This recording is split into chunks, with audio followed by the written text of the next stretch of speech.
советтик учурда психология деген сөз дээрлик жок болчу да. Анан буга кызыккан деле мындай психологдор бар экен деген деле сөз аз болчу. Балким мындай аябай тар чөйрөдө болгондур, кең чөйрөдө жок эле. Мен бала мезгилимен бул нерсеге келип калганым ойлойм китептерден деп. Мен китеп окуган мага нан жеген, суу ичкендей сөз да, азыркы делечи. Анан аябай китеп көп окучумун, кичинекеймен эле мектептен кийин институтта. Анан кийин ошодон уламбы, мындай бирөөгө кеңеш берген мага жеңил болчу. Мен өзүм деле специально кеңеш бербейт элем, бирок ар түрдүү баягы жашоодогу ситуациялар боюнча сүйлөшкөндө кеңеш берип калсам керек да, өзүм билип билбей ошентип. Анан кийин мединститутка өтүп калдым, мединститутта окудум. Ошол жерде кичине дагы психология менен кызыгып, анан кийин баягы аябай оор жылдар башталды. Өзүңөр билесиңер, Союз тарады.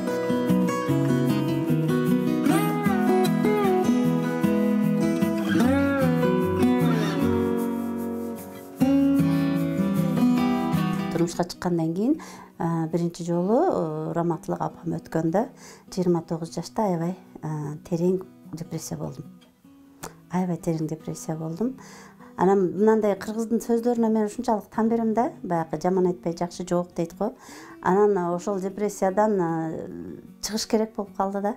Анан дагы эле китептер. Ошол моментте мен мурда адабий китептерди жакшы окусам, анан кийин ошол депрессиядан чыгыш үчүн, мен өзүмдүн акыбалымы түшүнүш үчүн, мен эмне болуп атам, мындан кандай чыгыш керек. Себеби баягы депрессия деген сөздү азыр мода болуп калды, көпчүлүк жакшы деле билбейт, башынан өткөндөр билет.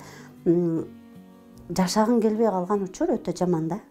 Бар жогуң тегиз күйөөң бар, үйүң бар, бала чакаң бар жогуң бар, бирок ошонун бардыгы кызыктырбай турган бир момент өтө жаман да. Анан кийин ошондо 2 перзентим бар эле.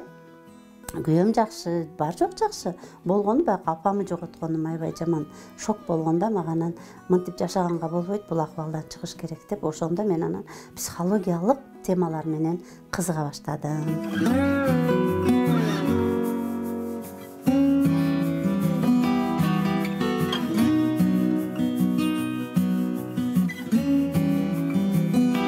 Анан кийин миграция башталды. 2005 жылы биринчи жолу Москвага кеттим.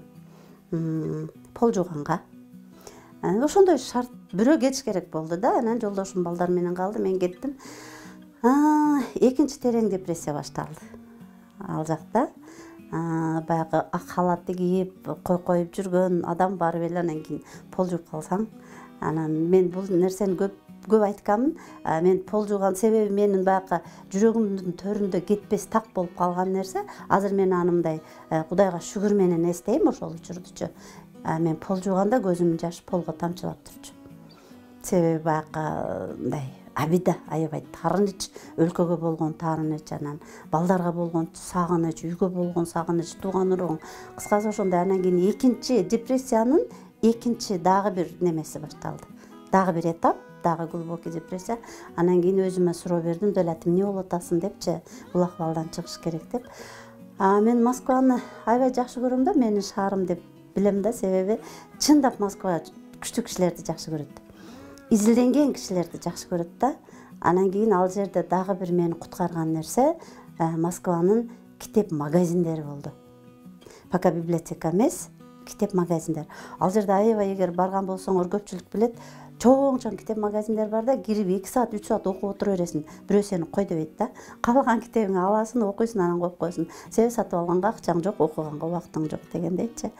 Ошентип анан кийин ал жерде да китептер менен өзүмү сооротуп чыга баштаган бир учурда ушундай комнатада кеминде 6 киши жашайбыз да. Болсо 10 киши жашайбыз. Анан аялдарда, балдарда ар кимде ар түрдүү көйгөйлөр болуп калат. Анан сурашат, өзүң аралашасың, жооп бересиң. Ошондой күндөрдүн биринде жээним айтып калды, мындай: "Аз эле аралаш эле. Эже жаман неме кылды да, ушу сиздин убактыңызды да, бизди да уктатышпай, келиңиз неме сиздин консультацияңызды сатабыз" депчи. Кээ бирде бир сөз болот да, тагдырды 180 градуска буруп коет. Же жакшы жагына, же жаман жагына. Анан ошол сөз мага кандайдыр бир түрткү болду да. чындап эмне үчүн мен ушул билимимди сатпастыгым керек. Анан эми сатыш деген бул жоопкерчилик да, бул товар сатыш эмес да. Мен ал үчүн психолог болушум керек, ал үчүн дипломированный болушум керек да. Анан мен зада эле баягындай сертификат деген нерселерди анча мындай жакшы кабыл кылбайм да. Ал основной дипломго жардамчы нерсе болуш керек да. Ошон үчүн анан мен ал жактан факультет издедим. Анан издеген киши дайым табат. Эгер жамандыкты издесе жамандык табат, жакшылыкты издесе сөзсүз Кудай жакшылыкты жөнөтөт. Ошентип анан кийин 3 жылдык факультет таптым. Эң сонун суроодо Барчынай, мен адамга эң таасир бере турган колуңда бар нерседен бакыт жасаганды бил деген. Азыркы учур чакта колуңда эмне бар?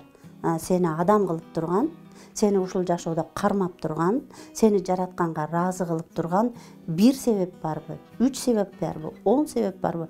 Ошол себептен бүгүнкү күнүңдү улап кет дейм. Себеби ошондой нерсе топтобосо адам жоголуп кетет. Баягы кыргыздакыда сөз барго 7 жаштан 70 жашка чейин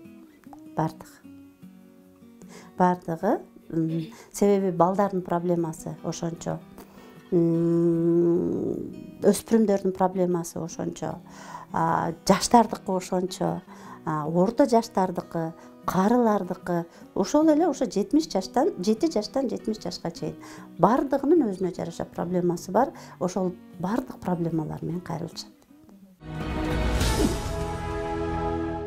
Эң ойлондурган нерсеси бул менин бала тарбиясы. Бала тарбиясы, себеби бала тарбиясы дегенде бул жерде терең түшүнүш керек да. Бир акылман айткан экен да, балаңарды тарбиялабай эле койгула. Кимди тарбиялагыла? Өзүңөрдү. Себеби балаңар силерге окшош болот баары бир в итогечи, результатында депчи. Ошон үчүн получается баланы жакшы тарбиялаш үчүн биз өзүбүздү тарбиялашыбыз керек экен да. Ошол маселе. Себеби дегенде бардыгыбыз балалыктанбыз. Анан кийин мен ушунчалык тан бердим, балалыктан алынган травмалар эч качан адамдын жашоосунан эч жакка кетпейт экен. Эгер ал адам миллионер болсо деле, ал адам аябай илимдин туу чокусуна жетсе деле, профессор, академик болсо деле, ошол үйүнөн, ата-энесинен, жашоосунан алынган травмалар изин калтыра берет экен. Ал адам сырттан караганда бактылуу болуп элге көрүнүшү мүмкүн экен, бирок ичиндеки баягы балалык доорундагы бакытсыздыкты өмүрү менен өзү менен чогуу алып жүрөр экен да. Ошон үчүн колдон келгенче балдарыбызды баягындай душевный травмасы, рухий дүйнөсүн жабырткатпай чоңойтконго аракет кылышыбыз керек экен. Бирок мен буларды психология деп таптакыр эсептебейм. Анан алар керек эмес деген сөз эмес. Алар деле керек, бирок баягындай бардык эле нерсенин баягы терең жагы болот, анан кийин үстүрт жагы болот да. Бул коучтар, ошо суицид дегендер бардыгы бул үстүрт, психологиянын баягы үстүрт жагы да. Копол айтканда көбүгү. Коуч жолдошторго айтат элем да, чыныгы психологияны бузуп коюп атышат. Анан кийин аларга көпчүлүк, себеби адам баласынын табияты мындай да, оор нерседен качабыз да биз. Өзүбүздү оңдош керек болгон, өзүбүз менет кылышыбыз керек болгон, ичибизден өзгөртүшүбүз керек болгон нерселерден качып, бирөө эле биздикин оңдоп берсе да. Анан ошондой моменттерде баягы өзүңдү сүй, өзүңдү сыйла.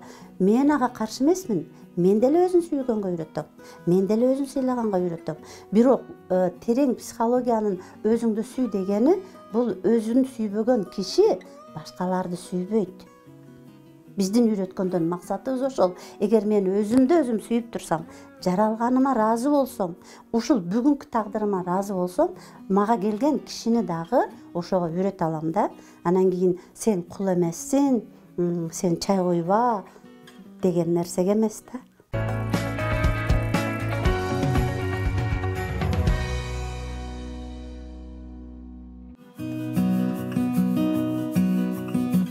Айтсаңыз анан Дөөлөт Канжы, бүгүн психологиялык кесипти аркалоо менен бирге эле тиш дарыгери болуп дагы алектенесиз да.